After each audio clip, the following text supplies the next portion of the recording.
जय जय जय माँ, जय जय जय माँ।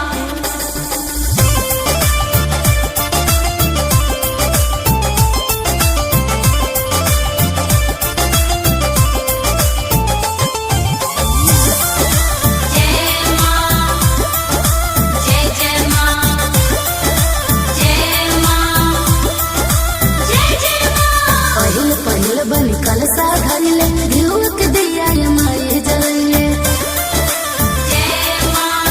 ए माई हो पहिल पहिल बन कलसा धरले भिउक दिया ये माई जलले ताकत रही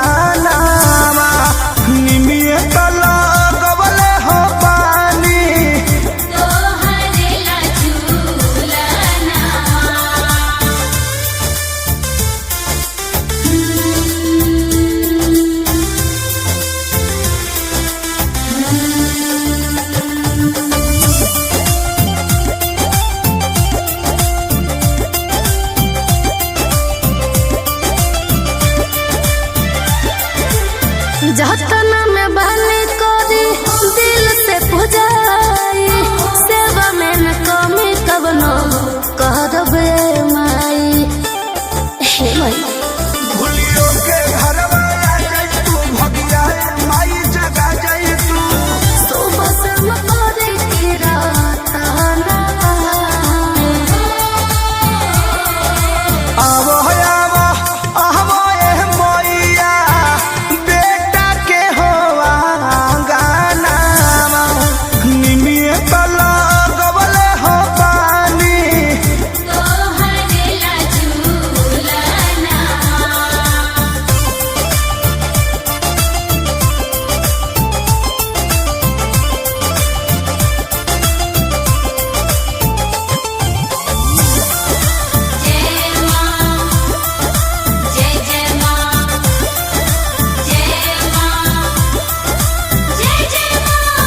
हाउ जग जननी जग तारने माए बानी हम सेवक साधारण माए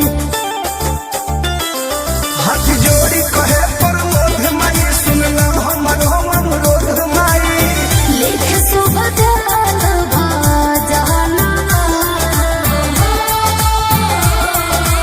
आवो आवो आवो ए मोइया बेटा के होवा गाना निमिए तला गबले हो पानी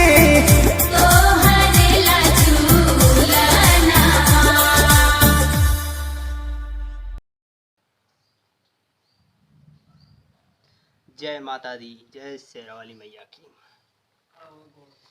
हाय दोस्तों, उम्मीद करता हूँ कि आप लोग बहुत स्वस्थ होंगे, मस्त होंगे, अपने घर पर बहुत अच्छे होंगे, माता पिता भी आपके बहुत अच्छे होंगे। मैं भगवान से यही दुआ करूँ। दोस्तों जी, आज नवरात्र के दिन आने वाला है।